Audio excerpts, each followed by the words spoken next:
हरि ओम।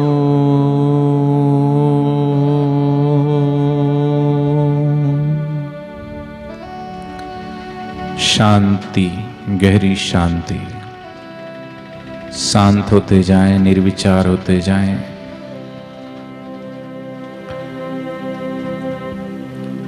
सुख सब चाहते हैं, हमारे गुरुदेव बोलते हैं सुख सभी चाहते हैं, शांति सभी चाहते हैं, आनंद सभी चाहते हैं, प्रेम सभी चाहते हैं, लेकिन सच्चा सुख, सच्चा आनंद, सच्चा ज्ञान और सच्चा ध्यान और सच्चा प्रेम बाहर नहीं, अपने ही भीतर है। विद्यार्थी को अगर एकाग्रता बढ़ानी है तो भी वो ध्यान करे। आती हुई श्वास और जाती हुई श्वास को गहराई से देखता जाए। चंचल व्यक्ति ध्यान नहीं कर सकता, खोल खोल के बाहर देखेगा। चंचल मन है, लेकिन सोचो थोड़ी देर कि देख देख के बाहर क्या देखोगे। जैसे गहरी नींद में आप सो जाते हो, सब कुछ भूल जाते हो। आप स्त्री हो कि पुरुष, गरीब हो कि अमीर, छोटे हो कि बड़े हो, युवा हो कि वृद्ध हो, कुछ भी ज्ञान नहीं रहता, ध्यान नहीं रहता। गहरी नींद में सब कुछ भूल जाते हैं। लेकिन नींद तो मृत्यु है, मूर्छा है। ध्यान जागरण है, ध्यान जीवन है, ध्यान होश है। इसलिए नहा धो करके शांत बैठ जाना चाहिए और थोड़ी देर श्री गुरुदेव के श्री चित्र को देखते देखते, निहारते निहारते, फिर बंद आंखों से भीतर देखते देखते और शांत होकर के बैठ जाएं।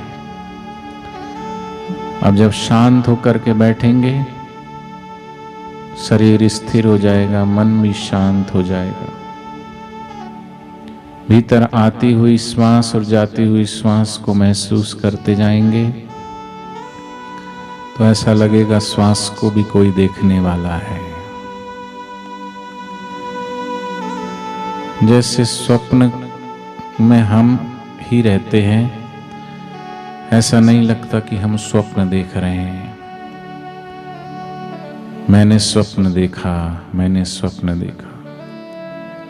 लेकिन जब जागृत में आ गए तो ऐसा लगा ओह ये तो स्वप्न था। लेकिन स्वप्न किसने देखा?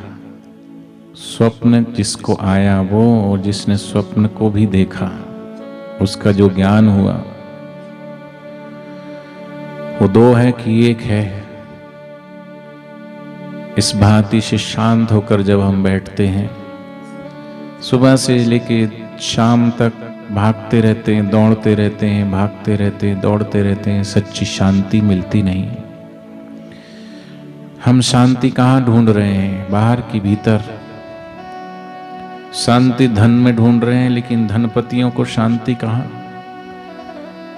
शांति पद में ढूंढ रहे हैं, लेकिन जिनको बड़े बड़े पद मिले हैं वो और शांत हैं, नींद की गोली खाते हैं, शराब पीते हैं। कौन है शांत? कौन है सुखी? कहते हैं सच्चा सुख न स्वर्ग में है, न मृत्यु लोक में है, न पाताल लोक में है। स्वर्ग मृत्यु पाताल में पूर्ण तीन सुख नाही। आप सुनते सुनते थोड़ी देर गहरे खोते जाना, शांत होते जाना। आंखें बंद ही रखना थोड़ी देर।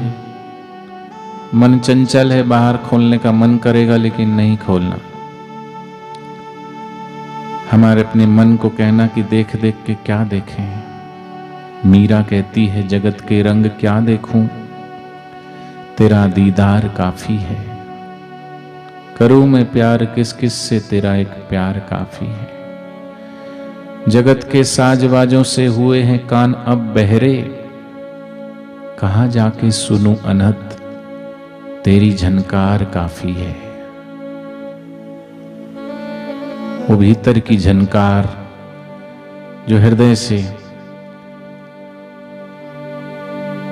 आती हुई श्वास जाती हुई श्वास में बीच में जो स्पेस है, गैप है, जरा उसको सुनते सुनते शांत हो जाए।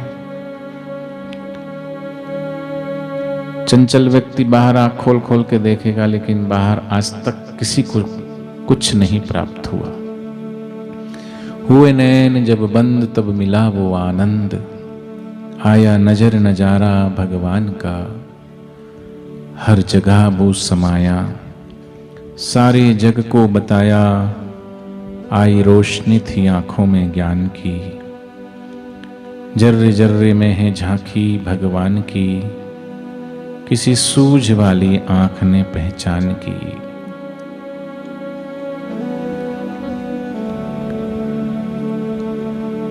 शांत होते जाएं थोड़ी देर, निर्विचार होते जाएं थोड़ी देर।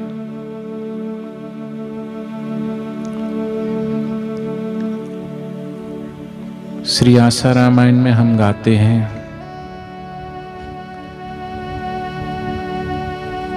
संत सेवा और श्रुति श्रवण, मात पिता उपकारी, धर्म पुरुष जन्मा कोई, पुण्यों का फल भारी। माता पिता के पुण्य होते हैं भारी, तब घर में दिव्य संतान का जन्म होता है, दिव्य महापुरुष का जन्म होता है। जिस प्रकार हमारे गुरुदेव के माता पिता संतों की सेवा करते थे, शास्त्र और सत्संग श्रवण करते थे, वे परोपकारी स्वभाव के थे, दीन दुखियों की मदद करते थे।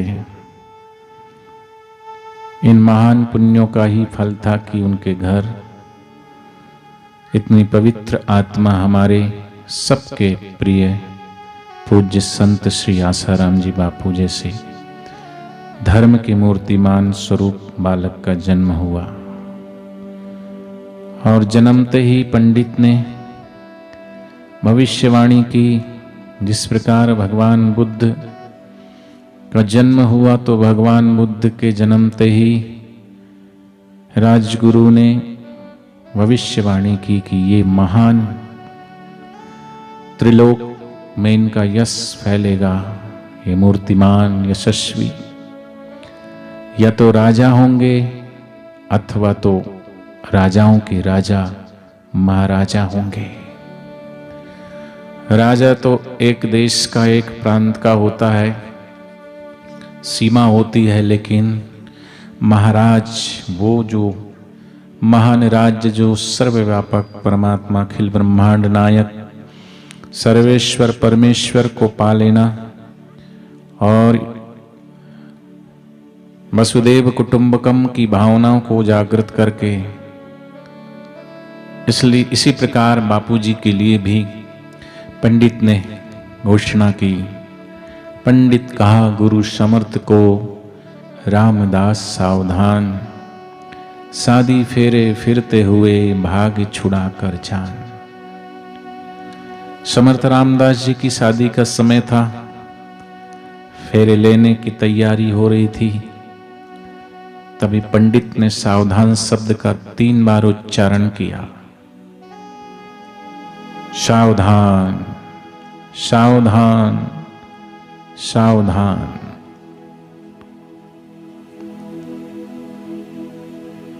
उसे सुनकर समर्थ ने सोचा कि मैं हमेशा सावधान रहता हूं, फिर भी मुझे पंडित सावधान रहने के लिए कह रहे, तो इसमें जरूर कोई रहस्य होगा। उन्हें ख्याल आया कि मेरा लक्ष्य तो ईश्वर प्राप्ति का है, मैं क्यों इस संसारिक बंधन में पड़ूं। वे उठे और सीधे जंगल की ओर भागे। पंडित और घरवाले देखते ही रह गए। इसी तरह जब घर वालों ने हमारे पूज्य गुरुदेव बापूजी को शादी के लिए कहा तो वे भी विवाह को ईश्वर प्राप्ति के मार्ग में बाधा समझकर बिना किसी को बताए घर छोड़कर चले गए। क्यों चले गए? भगवान बुद्ध क्यों चले गए? राजपाट, यश, कीर्ति क्या नहीं था भगवान बुद्ध के पास, लेकिन क्यों चले गए? ऐसी एक चीज है जो धन से भी श्रेष्ठ है, पद से भी श्रेष्ठ है, रूप से भी श्रेष्ठ है। एक ऐसी चीज है जो धन से भी प्राप्त नहीं होती। एक ऐसा सुख है जो राज सुख से भी बड़ा सुख है। वो कैसा सुख है? वो परम सुख, परम आनंद पाने के लिए राज्य छोड़ दिया राजाओं और महाराजाओं ने। राजा भर्तहरि उज्जैन के राजा ने अपना राज्य छोड़ दिया। भगवान बुद्ध ने, भगवान महावीर सब राजकुमार थे, ये सब कुछ था उनके पास, लेकिन फिर भी वो सब छोड़ करके उस परम सुख, परम आनंद की तलाश में निकल पड़े।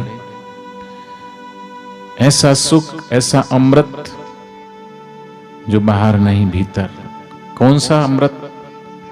अनश्वर हूं मैं जानता, सतचित हूं आनंद, स्थिति में जीने लगूं होवे परमानंद। मैं जानता हूं कि मैं अनश्वर तथा सतचित आनंद स्वरूप हूं।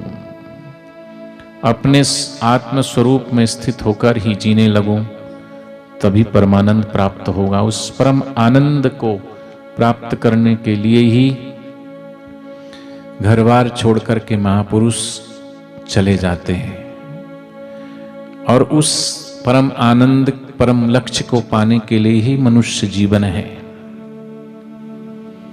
वो परमात्मा तो सब जगह है, लेकिन नजर नहीं आता। भगवान की मूर्ति में हम भाव करते हैं, ये राम की मूर्ति है, कृष्ण की मूर्ति है, शिव जी की मूर्ति है, ये फलानी देवी और देवताओं की मूर्ति है। भाव ही कारण ईश है, न स्वर्ण काठ पाषाण, सच्चित आनंद रूप है, व्यापक है भगवान। ब्रह्मे सान जनार्दन, शारद शेष गणेश, निराकार साकार है सर्वत्र भवेश।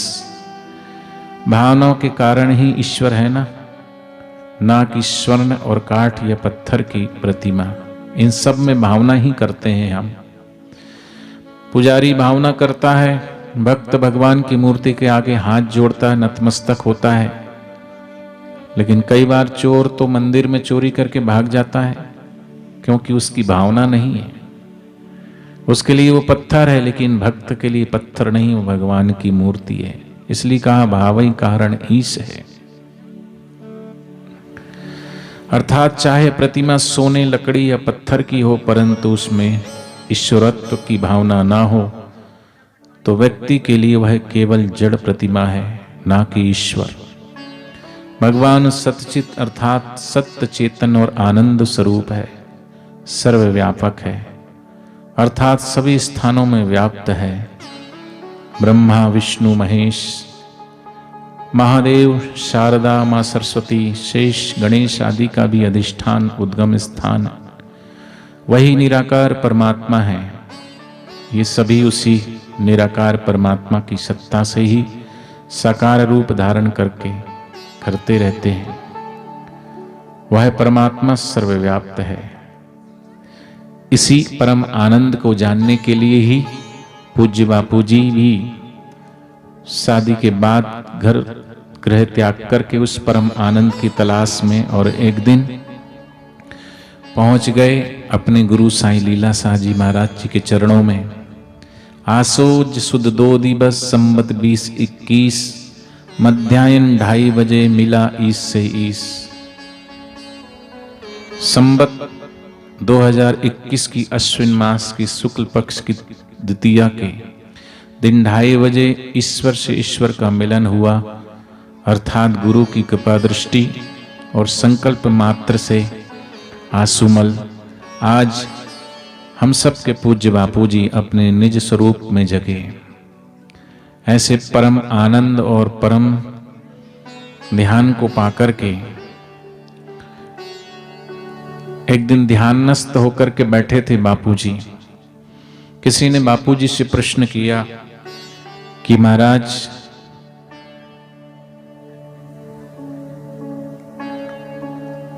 किसी ने पूछा कि संत और संसारी में क्या अंतर होता है? वो भी खाते हैं, पीते हैं, सोते हैं, जगते हैं, उठते हैं, बैठते हैं, लेते हैं, देते हैं।